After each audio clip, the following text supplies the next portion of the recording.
You've called for a ceasefire in Ukraine. If Vladimir Putin doesn't come to the table to negotiate with you, will you put additional sanctions on Russia? Sounds likely.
You've called for a ceasefire in Ukraine. If Vladimir Putin doesn't come to the table to negotiate with you, will you put additional sanctions on Russia? Sounds likely.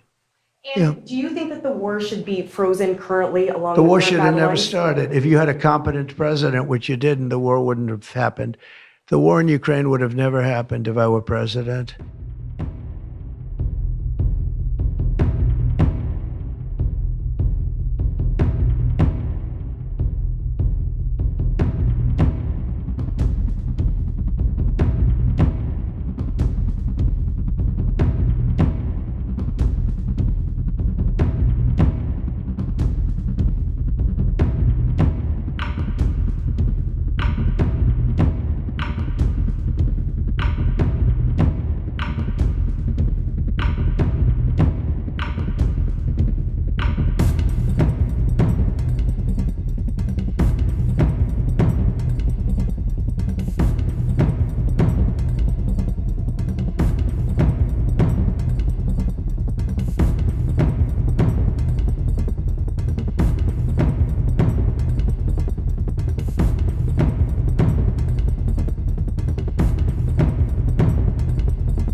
And as for the events in the United States, indeed,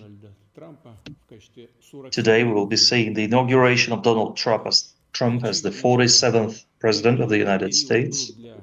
Obviously, the election period was by all means not easy for President Trump, with fierce pressure being exerted upon him and his family members, all the way up to assassination attempts.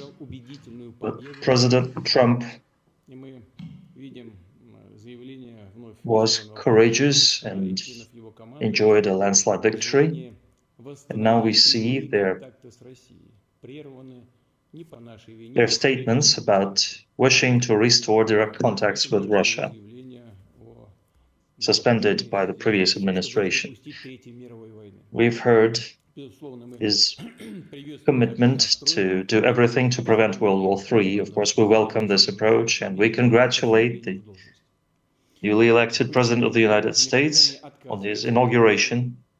We have never been against dialogue. We have always been ready to maintain peaceful relationship with any American administration. I have said that many times.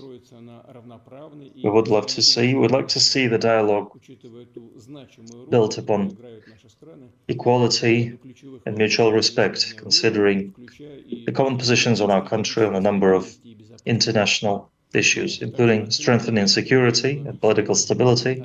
We're also open for dialogue with the new US administration on the Ukrainian conflict. The most important thing here is to eliminate the fundamental reason for the conflict. That's the most important.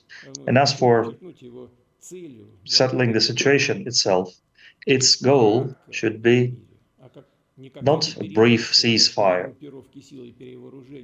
not just getting some time to regroup and rearm and carry on the conflict, but long-term peace based on respect to lawful interests of all people and nationalities living in the region. And of course, we're going to fight for the interests of Russia and its people. This is actually the goal and point of the special military operation.